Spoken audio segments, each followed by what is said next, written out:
Republican strategist Frank Luntz joins me now. I don't know. The woman in the crowd shouts the word out.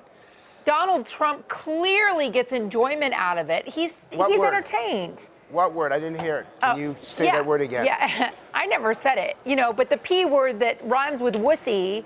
Here's the thing, Frank. Does CBSN not have the guts to say the word that a presidential candidate actually used? And by the way, I'm only half kidding.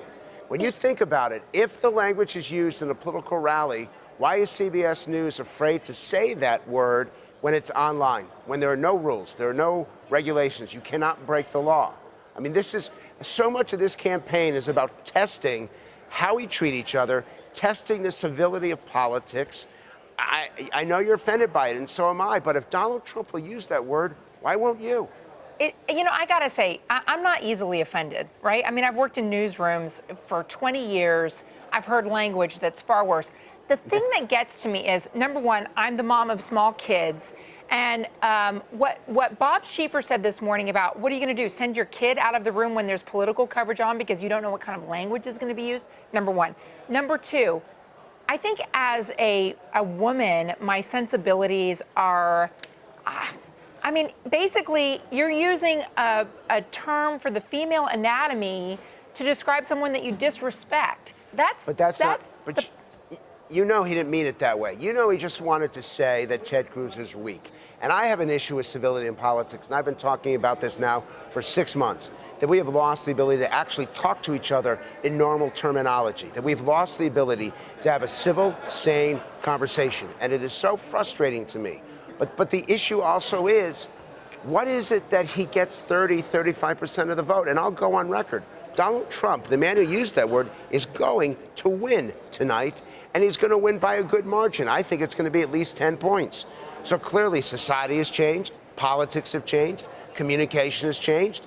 And when you go and bleep out the word, it's a little bit inauthentic since we're having a whole segment on that word, and yet we can't say it. Right. Okay. Well, you're going to have to take that up with my producers. I don't say it because I don't want someone to clip this and then replay it on social media again and again and again, because that's where it lives. And look at what's happened with Donald Trump. It has become the talking point here. Let me get back to the civility in politics and why Donald Trump is doing well. When we talk about his appeal for being politically incorrect, and in this case, a little crude, right?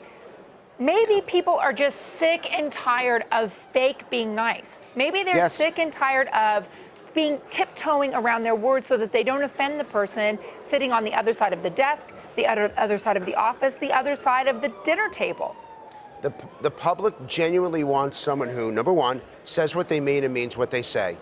They want someone who what they say today is what they're going to say 6 months from now and actually do 12 months from now, and they're tired of all this political rhetoric, quite frankly, and I'll be candid here, created by people like me that's meant to distract voters from the real issues. And so Trump talks so directly, so in your face. In one small sense, I respect it because finally voters are getting exactly what they're asking for. But in a greater sense, I don't, for the point that you made. The idea that kids can no longer watch a political speech. We did a Muslim group, and CBSN ran a number of segments of it. And in that, several women said they will not let their kids watch TV when Trump is speaking because they're afraid they're going to hear something that's offensive to their children. What is happening in American society that this becomes not only acceptable, but preferable? That you've got people running for office that speak with consistency and clarity. And I'll give Jeb Bush as an example, and yet no one pays any attention to him. But every time Trump says something radical, suddenly that's where the focus is. I think that this is part of a deeper problem and something that deserves our attention and deserves our analysis. Okay, so Jeb Bush, speaking of which, he was fighting fire with fire this weekend, and he actually took some of that name calling to task, and he looks at the crowd at this campaign event and he goes, you know who's the loser? Donald Trump, you're the loser. And I was surprised to hear that kind of name calling, but what the polls show is that Jeb Bush has a fighting chance to occupy that second place position when the primary results come in tonight. So is that what is going to work? Yes, and in fact, I'm looking at your percentages right below on the screen that you got there. The thing that I'd be saying to Jeb Bush is saying it in a rally is meaningless. You have to say it to Donald Trump in a debate, and you do something like this. You ask him, are you finished? Are you finished? Are you finished? You know, Mr. Trump, my vocabulary is a lot larger than telling someone to shush or be quiet. My vocabulary does not include words like yours, but I wasn't raised on the streets. I was raised to be respectful, to treat people with dignity, to behave in a way that we would want our presidents. So if this is the best you can do, I'd even call him pathetic. But Jeb Bush doesn't do that. He fights Trump fire for fire in these debates, and that's why he loses every encounter with Trump.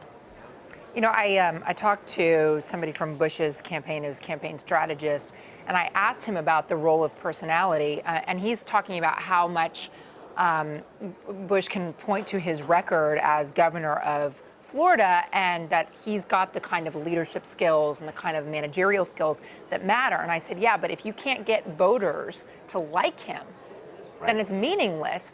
How much, when these people are being advised by their strategists and their campaign managers and all of that, how much of an emphasis in this day and age needs to be put on the cult of personality? A tremendous amount, because in the end, personas what drive independent voters. Something that we really haven't talked about in this campaign. You got 25% of Americans who are Republican, 25% of Americans who are Democrat, and 50% that are somewhere in the center. And those are the people who are not voting based on ideology or policy. They're voting based on persona, who that person is. In fact, because they're independents, they reject the answers of the left, reject the answers from the right, and make the decision. I'm taking, again, looking at your graph, the idea that here we are on election day, and you have 20% of the electorate who haven't made up their minds.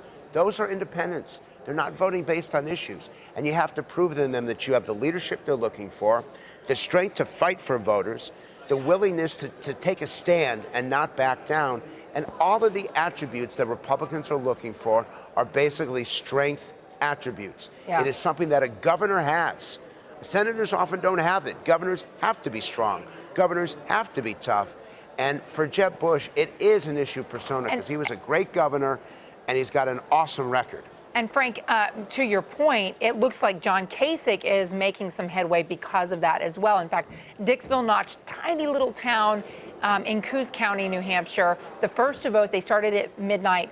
My understanding is 12 people voted. John Kasich comes out on top, 3-2. And it looks like the Dixville residents have demonstrated approximately 70% accuracy in their voting. What do you think will happen with John Kasich in New Hampshire? Well, if it were possible for me to base all my work on 12 voters, I'd be a very rich man. And Dixville Knox has gotten it wrong. By the way, I'm amazed that you can even say that word these days based on what Trump had to say.